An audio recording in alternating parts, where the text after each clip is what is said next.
bongo na rubrique na biso ya invité du jour toyambi maman Angèle Makombo Ntumba, présidente nationale ya parti politique LIDEC. Tolanda ina bokebi nyonso. Erika. Merci Balandia Erika Info TV. Tokomi tangu na biso ya rubrique na biso otrobaka invité du jour. Invité du jour ya lelo toyambi nani toyambi bongo maman Angèle Makombo Ntumba oya zali bongo présidente nationale ya parti politique otobengi LIDEC. Naye toko solo la masolo o Italie LIDEC. Naye toko solo la pe lisusu masolo oyo et tali bongo ba question d'actualité. Voilà, le temps qui n'a pas ça déjà invité Nangaï Mbote. Bonjour maman. Bonjour papa Mardoché. Voilà. Na bana ko tanga kombo na yo, question liboso signification kombo na yo yebaka yango. Nazana signification en tant que telle Angèle Makombo Ntumba naza na yebi en ote mais na yebi circonstance que baboti nanga ba benga kingai Tumba wa mulu. Voilà. Donc Tumba auti na dikolo do auti pa nzambe po mama na botama vraiment juste après Ndekonanga ya nanga et maman juste peut-être à 5-6 mois a eba quitté Kazang Nazem. Et donc bapesinga kombo ango balobi non et ça vraiment phénomène extraordinaire et outil nzambe. Mais humblement nazakaka maman Angèle Makombo. Voilà, yangwana poza leader oyo ozali na musala munene ozali kosala. Mais na lingaki pe lokolo lobby président national ya LIDEC.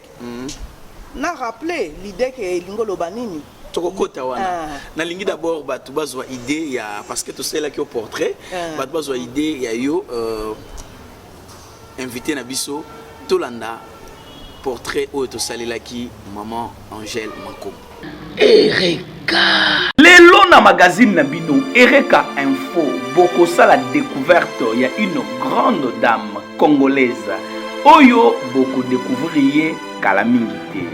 Madame Angèle Makombo Ntumba, fonctionnaire international oyo assiégea bongo na Nations Unies na New York pendant 24 ans mobimba, c'est-à-dire 1987 kino 2011. Madame Makombo a occupé plusieurs fonctions dont Azala conseillère politique principale en charge des questions africaines na cabinet à secrétaire général Kofi Annan et à secrétaire général Ban Ki-moon. Boyeba que ayeba ko assumer ba responsabilité ebele na vie na ye na Nations Unies. Ayeba bongo ko travailler na Nations Unies pour na makambo o etali prévention topé résolution ya ba conflit na continent ya Afrique. Kasi bo simba lisusu ba question o ezali relative pe renforcement ya ba institution nationale ayeba ki bongo ko sala yango. Kasi ya ko simba lisusu ezali ke tout au long ya vie na ye ayeba ko exercer notamment fonction ya conseillère politique principale na département des affaires politiques pe lisusu spécialiste na ba question politique na département ya opération pe maintien ya paix na ONU. Bosimba lisusu que Madame Angèle Makombo Ntumba a travaillé lokola juriste na bureau juridique ya ONU ainsi que attaché de presse. Madame Angèle Makombo ayeba ko démissionné yemoko na Nations Unies en février na 2011 pour être azonga na mboka na ye Congo RDC. Natina était ayeba na kotia expérience na ye na service ya mboka. Inango na septembre 2014 pe na février 2019 azala bongo conseillère de la République, membre du Conseil économique et social ya République démocratique du Congo. Salela mboka na commission ya environnement pe ya ba ressources naturelles. Bosimba lisusu azali présidente nationale ya parti politique dénommé la Ligue des démocrates congolais LIDEC na mokuse.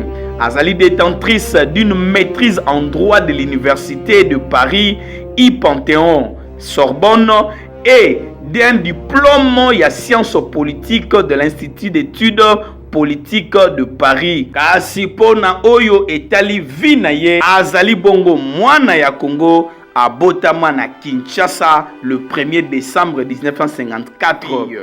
Yango tokoloba Madame Angèle Makombo Ntumba sala musala na yo po Congo eza na posa ya ba mama ya poyi. Biso tolobi qui se trouve Ereka. Ereka. Merci Wanezalaki portrait ya Maman Angèle Makombo et tozu idée na l'IDEC to moina kati présidente nationale ya l'IDEC to ko zo idée muke sur l'IDEC et bandi ndenge nini pe l'IDEC ni ko laksani.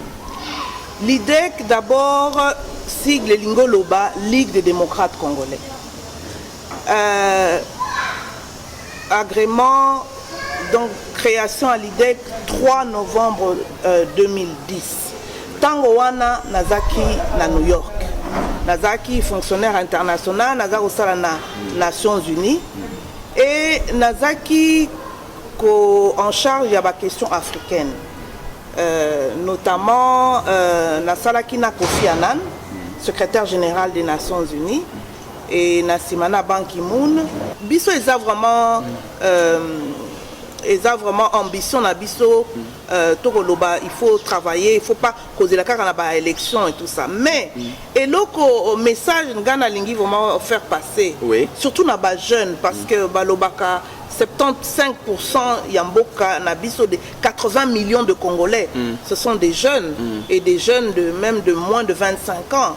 C'est que les leaders politiques bozalate ba jeune bilanda landa. Voilà. Bilanda landa. Voilà. Et puis bino moko tant tolobaka mboka na biso toza na ba difficulté eza mbongo eza te budget eza moke pourquoi pour corruption et ko eza na ba domaine nyonso mais ce que tali bien ba jeune baza impliqué na makambo wana pourquoi te bango te mutu bako yiba te bango mutu bako pete la ba leader wana politique maboko. Non. Voilà. Ou bien même la meeting na bango ko pete la bango maboko et tout ça. Donc et puis fin de fin tolingi nini finalement. Donc il faut mokolo a vote mokolo ko pona mokonzi. Il faut ko yeba. Oui, azana CV, azana expérience, c'est bon. Oui. Mais côté intégrité, moto soki basi ba yebi que azaki na poste boy ayiba asala boy. Okozongi ça y est. C'est ça le problème. Voilà. Et za makambo ba question il faut tomi tuna na période yo ya nomination à ba mandataire. Il faut que ta la passer ya moto. Asala nini tango azaki en fonction. Et c'est là qu'on a bengaka le contrôle citoyen. Bisognon so esengeli to exercer contrôle citoyen. Voilà tokomi na biso ya suka maman Angèle merci mingi na ndenge oyaki kasi ota la caméra pona o loba na ba congolais des milliers de congolais oyo balandaki yo na masolo na biso awa na Ereka Info TV.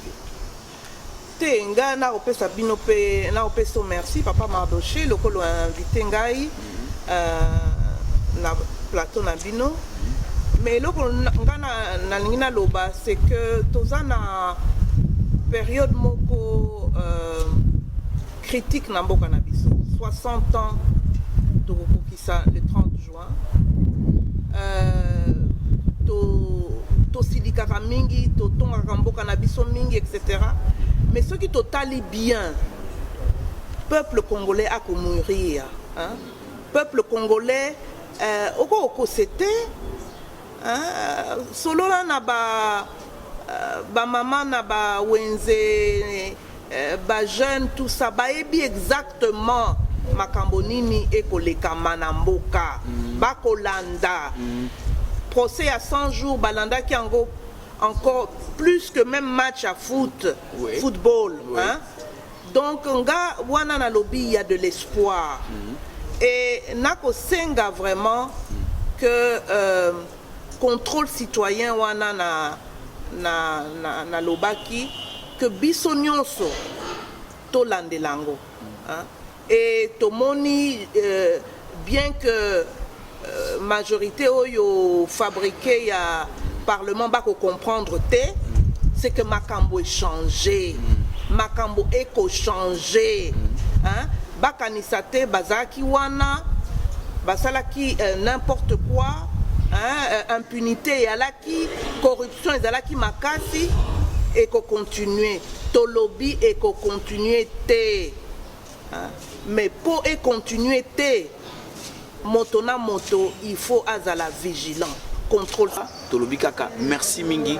Tokutani mokolo mususu kaka na ba programme oyo ya biso. Ereka